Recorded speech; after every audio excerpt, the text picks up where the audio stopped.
नमस्कार दोस्तों, आप लोगों को ईडू ग्लोबल 19 में स्वागत है।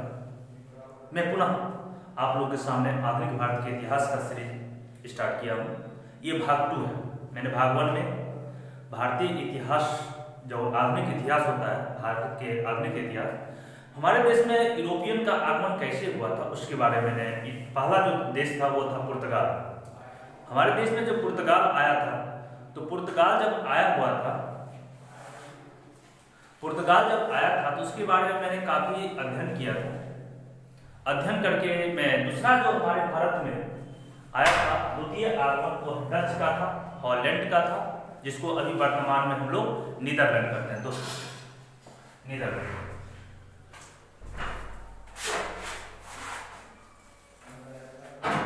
आइए चलते हैं। दूसरा जो आगमन है वो नीदरलैंड का जो आगमन था उसके बारे में आज हमको डिस्कशन करना है। तो आइए, प्रथम आगमन पुर्तगाल का था, द्वितीय आगमन डच, जिसका पुराना नाम था हॉलैंड, और अभी वर्तमान में जो नीदरलैंड है। तो चलिए, हॉलैंड या नीदरलैंड के निवासी को डच कहा जाता है। जो हॉलैंड के निवासी हैं या नीदरलैंड के निवासी हैं, उसके निवासी को हम लोग, वहाँ के निवासियों को डच कहते थे। वो हमारे देश में पुर्तगाल के बाद दूसरा यूरोपियन देश था, डच। पूछा जाता है क्वेश्चन, भारत में प्रथम यूरोपियन देश, तो मेरा आंसर होगा पुर्तगाल। भारत में द्वितीय यूरोपियन देश किसने हमारे भारत में पुर्तगाल के बाद दूसरा प्रवेश किया था, व्यापार किया करने के लिए आया था, वो था डच। तीसरा हम लोग के देश में आते हैं वो अंग्रेज हुआ, और अंततः पूरे भारत को विजित कर लेता है, जीत लेता है, राजनीतिक सत्ता को हथिया लेता है। तो पहला था पुर्तगाल, कभी कभी सीरीज के क्रम में पूछा जाता है। पहला था पुर्तगाल, दूसरा था डच, याद रखेंगे दोस्तों, और तीसरा था अंग्रेज।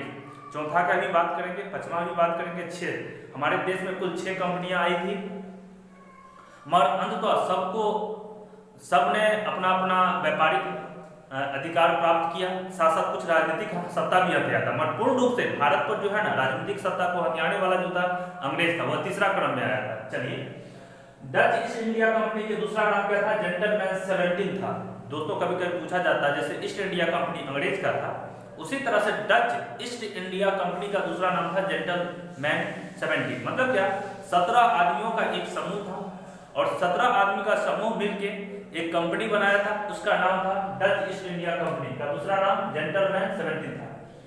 भारत में पहला डच यात्री का नाम हॉटमैन था दोस्तों। जिस तरह से हम लोग जानते हैं, पुर्तगाल का प्रथम यात्री का नाम क्या था, वास्को डी गामा।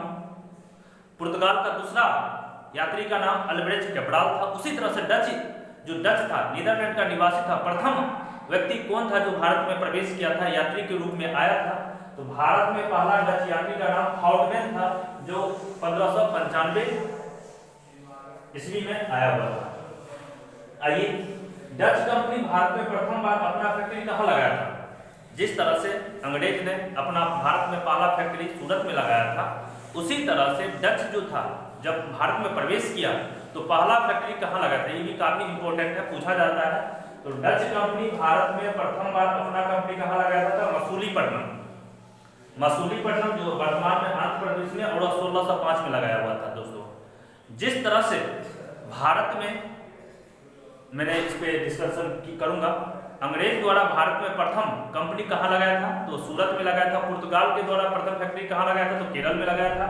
उसी तरह से डच के द्वारा जो पहला फैक्ट्री लगाया गया था, वो लगाया गया था आपको मसूलीपट्टनम, जो आंध्र प्रदेश में। आइए, अब क्या होता है, जब ये हमारे देश में डच रहते हैं, तो उसी बीच में अंग्रेजों का आगमन होता है, ब्रिटेन का व्यापारियों का आगमन होता है, और धीरे धीरे चाहता है कि अंग्रेज लोग, इंग्लैंड के, ब्रिटेन के निवासी लोग भारत में अपना राजनीतिक सत्ता को हथियाने के लिए, तो उसके क्रम में ये जो डच कंपनी रहती है, पुर्तगाल की कंपनी रहती है, वो कहीं ना कहीं उसकी बाधा पहुंच जाती है, तो उसके साथ युद्ध होता है।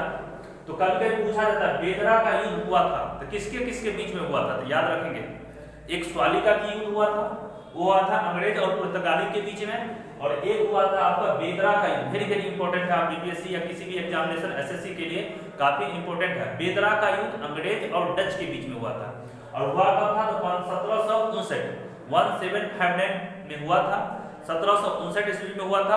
किसके किसके बीच में हुआ था, डच और अंग्रेज के बीच में हुआ था। पुर्तगालियों का इसमें साथ मिला था अंग्रेज को। तो बेदरा का युद्ध याद रखिएगा, बेदरा का युद्ध कब हुआ था? तो 1759 ईस्वी में। किसके किसके बीच में हुआ था? तो अंग्रेज और डच के बीच में हुआ था, और इसमें लगभग अंग्रेज विजय हो जाती है और हमेशा के लिए डच भारत से चला जाता है। तो ये महत्वपूर्ण क्वेश्चन है, याद रखेंगे। अब आइए हमारे देश में भारत में तृतीय जो आगमन होता है ना, वो होता है ब्रिटेन, या हम लोग इंग्लैंड कह सकते हैं, या अंग्रेजी कह सकते हैं, अंग्रेज कह सकते हैं। तो हमारे देश में जो तृतीय आगमन हुआ, वो तृतीय आगमन हुआ था ब्रिटेन का, या इंग्लैंड का, या हम लोग कह सकते हैं अंग्रेज का। दोस्तों यदि वीडियो आप देख रहे हैं तो प्लीज सब्सक्राइब कीजिए, शेयर कीजिए, और प्लीज सब्सक्राइब करते हैं तो बेल बटन को दबाइए। इससे क्या होगा, जब भी मैं आपको वीडियो डालूंगा तो आपको एक नोटिफिकेशन मिल जाएगा, आप इस वीडियो को देखेंगे। यदि सीरियली क्रम से पढ़ना चाहते हैं, मैंने भारतीय राज्य व्यवस्था और संविधान से संबंधित ढेर सारा वीडियो डाला हूँ और भी डालूंगा। और अब अगला मेरा क्रम जो है ना, वो आधुनिक भारत का इतिहास का क्रम में स्टार्ट किया हूँ। इससे लगभग 3-4 वीडियो मैंने प्लेलिस्ट लिस्ट में डाला हूँ, और आधुनिक भारत का क्रम से मैं पढ़ाना शुरू किया हूँ। मैंने पहला वीडियो डाला हूँ भारत में किस तरह से यूरोपियों का आगमन होता है, प्रथम देश पुर्तगाल जो है किस तरह से आता है, दूसरा किस तरह से डच यात्री आए, और तीसरा मैं अंग्रेज की बात करूंगा, ब्रिटेन की बात करने जा रहा हूँ। इसलिए वीडियो को थोड़ा बेल बटन को दबाइए, सब्सक्राइब कीजिए, और जितने भी आपके मोबाइल में या आपके द्वारा जितने भी दोस्त हैं उनको कहिए इस वीडियो को सब्सक्राइब करें, शेयर करें, और जितने भी व्हाट्सएप फेसबुक ग्रुप है उसमें डालिए। इससे क्या होगा, जो भी बच्चे इस तरह की वीडियो देखना चाहता हो, यानी गाँव में बच्चे रहते हो, उसको इतने पैसे नहीं है तो शहर में जाके अपना ऑफलाइन कोचिंग करे, क्लासरूम कोचिंग करे, उसके लिए एक बेहतर सोर्स होगा दोस्तों। इसलिए प्लीज थोड़ा ये काम आप कीजिए। चलिए आगे चलते हैं। तो भारत में तृतीय जो आगमन हुआ था वो ब्रिटेन का हुआ था। आइए, ईस्ट इंडिया कंपनी किस देश का था, कभी कभी पूछा जाता है। तो वो ईस्ट इंडिया कंपनी जो था ना, वो ब्रिटेन का था, इंग्लैंड का था वो। अब हम दोस्तों एक बात बहुत बड़ी जानकारी देना चाहते हैं। जितने भी कंपनियां थी भारत में, डच की कंपनियां थी, स्वीडन की कंपनियां थी, स्वीडिश कंपनी थी, पुर्तगालीज कंपनी थी, डच कंपनियां थी, टोटल का टोटल सरकारी कंपनियां थी। मगर ईस्ट इंडिया कंपनी एक प्राइवेट कंपनी थी, इसलिए हमारे भारत में पूर्ण रूप से सक्सेस हुआ, सफल हुआ, और अपने का जो इसका जो काम करने का उद्देश्य था वो बहुत ही अच्छा था। इसलिए पूरे भारत में एक अच्छे व्यापार भी बने, साथ साथ राजनीतिक सत्ता को भी हथियाते हैं। उसका मूल उद्देश्य जो ब्रिटेन की कंपनी थी, ईस्ट इंडिया जो कंपनी थी, वो प्राइवेट कंपनी थी, और इसकी जो स्थापना होता है, वहां की बहुत से ब्रिटेन के बहुत से प्राइवेट व्यापारी मिलकर एक ईस्ट इंडिया कंपनी की नींव रखते हैं, और वो हमारे भारत में, नेपाल में, चाइना में, वेस्ट इंडीज यानी थाईलैंड में, जितने भी एशिया महादेश के अंतर्गत लगभग सभी देशों में ये अपना व्यापार करने के लिए आते हैं। तो नाम ही है ईस्ट इंडिया कंपनी, यूरोप के ईस्ट में आता है ये सभी देश, इसलिए नाम पड़ा ईस्ट इंडिया कंपनी। तो कभी कभी पूछा जाता है ईस्ट इंडिया कंपनी की स्थापना कब हुई थी, तो 31 दिसंबर 1600 AD। 31 दिसंबर 1600 AD में हुआ था। तो ईस्ट इंडिया कंपनी की स्थापना 31 दिसंबर 1600, याद रखेंगे, बहुत महत्वपूर्ण क्वेश्चन है। और जब ईस्ट इंडिया कंपनी की स्थापना हुई थी ब्रिटेन में, उस समय वहां के जो शासिका थी, जो वो थे महारानी एलिजाबेथ। तो पूछा जाता है जब ईस्ट इंडिया कंपनी को 31 दिसंबर 1600 AD में जब स्थापना हुआ था, उस समय ब्रिटेन की शासिका या महारानी कौन थी, तो एलिजाबेथ। उसी वक्त जब ईस्ट इंडिया कंपनी की ब्रिटेन में स्थापना हुई तो भारत में उस समय शासक कौन था, तो अकबर था। तो याद रखेंगे, काफी महत्वपूर्ण है। ब्रिटेन का शासक महाराणा एलिजाबेथ, और भारत का शासक कंपनी की स्थापना का समय अकबर था।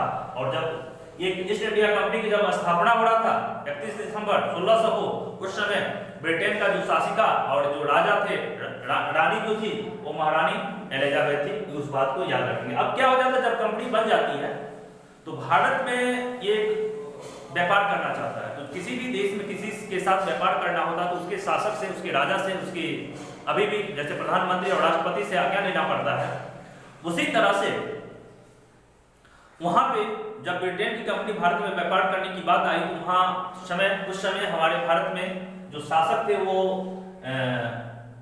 जहांगीर थे। तो जहांगीर में प्रथम जो यात्री आते हैं वो होते हैं कैप्टन हॉकिंस। तो पूछा गया है जेम्स प्रथम। अब देखते हैं क्या होता है। हम जानते हैं महारानी एलिजाबेथ का एक पुत्र था जेम्स प्रथम, वो बाद में वही शासक बनते हैं, राजा बनते हैं। तो जेम्स प्रथम ब्रिटेन का शासक का पत्र लेकर कैप्टन हॉकिंस 1608 ईस्वी में आया हुआ था। किस मुगल बादशाह के दरबार में आया था? बहुत महत्वपूर्ण क्वेश्चन है। वो जहांगीर के दरबार में आया था 1608 ईस्वी में। और मगर वह क्या होता है, व्यापारिक अधिकार एकाधिकार प्राप्त नहीं कर सकता है। मुगल शासक जहांगीर उसको अनुमति नहीं देता है और पुनः ये लौट के चला जाता है। मगर पूछा जाता है भारत में जेम्स प्रथम का पत्र लेकर प्रथम अंग्रेजी मैन कौन आया हुआ था? तो आंसर होगा कैप्टन हॉकिंस। किसके दरबार में आया हुआ था? तो वो जहांगीर के दरबार में आया था। कब आया था? तो 1608 ईस्वी में। मगर पुनः जेम्स प्रथम कैप्टन हॉकिंस से काम नहीं बनता है तो दूसरा व्यक्ति को भेजता है। तो यही पूछा जाता है जेम्स प्रथम का कौन सा दूसरा यात्री थे या आदमी थे जो जहांगीर के दरबार में आए थे? वो थे सर थॉमस रो। तो देखिएगा यहाँ पर मैं यहाँ लिख दिया हूँ, जेम्स प्रथम का राजदूत सर थॉमस रो किस मुगल बादशाह के दरबार में आकर व्यापारिक अनुमति लिया था? वह जहांगीर था। जहांगीर के पुनः मैंने कहा कैप्टन हॉकिंस प्रथम आदमी थे जो जहांगीर के दरबार में आए थे, मगर इससे काम नहीं बना। तो पूरा जेम्स प्रथम अपना राजदूत बनाकर सर थॉमस रो को दूसरा व्यक्ति के रूप में जहांगीर के दरबार में भेजता है और वह सर थॉमस रो 1615 ईस्वी में जहांगीर के दरबार में आते हैं और वहां से व्यापारिक अनुमति प्राप्त कर लेते हैं।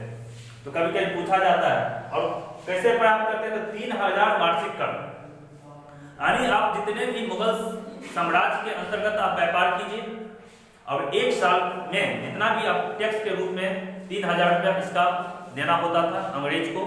तो प्रथम हो गया कैप्टन हॉकिंस 1608 ईस्वी में जहांगीर के दरबार में आया था। और जेम्स प्रथम का दूसरा जो राजदूत था या दूसरा जो व्यक्ति थे सर थॉमस रो थे, वो भी जहांगीर के दरबार में आया था 1615 ईस्वी में। ये चीज को याद रखेंगे। आइए अब जब 1615 ईस्वी में व्यापारिक अधिकार प्राप्त कर लेता है तो भारत में कंपनियों की एस्टैब्लिश किया जाता है अंग्रेजों के द्वारा। तो यहाँ से 4 महत्वपूर्ण क्वेश्चन है, देखेंगे। अंग्रेज ने भारत में कहाँ प्रथम फैक्ट्री, पूरे भारत की बात किया जा रहा है, तो अंग्रेज ने भारत में कहाँ प्रथम फैक्ट्री लगाया था? तो सूरत में। याद रखेंगे पूरे भारत में जो प्रथम फैक्ट्री लगाया था वह सूरत में लगाया था। और यदि हमसे ये पूछा जाए अंग्रेज ने दक्षिण भारत में कहाँ प्रथम फैक्ट्री लगाया था, दक्षिण भारत की बात किया जाए तो मेरा आंसर होगा मसूलीपट्टनम। जो मसूलीपट्टनम जो है वो आंध्र प्रदेश के क्षेत्र में आता है दोस्तों। तो हमसे ये क्वेश्चन पूछा जाए अंग्रेज ने दक्षिण भारत में कहाँ प्रथम फैक्ट्री लगाया था, तो मेरा आंसर होगा मसूलीपट्टनम। दक्षिण भारत की बात किया जा रहा है। और यही हमसे ये पूछा जाए पूरे भारत में कहाँ प्रथम फैक्ट्री लगाया हुआ था, तो मेरा आंसर होगा सूरत। मगर वही हमसे ये पूछा जाए दक्षिण भारत में या भारत का दूसरा, ये भी पूछा जाता है। भारत का प्रथम फैक्ट्री सूरत, भारत का दूसरा फैक्ट्री या दक्षिण भारत में प्रथम फैक्ट्री, वो हमारा मेरा आंसर मसूलीपट्टनम। आते हैं अंग्रेज ने या ब्रिटेन ने पूर्वी भारत की बात किया जाए, जैसे दक्षिण भारत में आपका हो गया मसूलीपट्टनम, उसी तरह से पूर्वी भारत में कहाँ प्रथम फैक्ट्री लगाया था?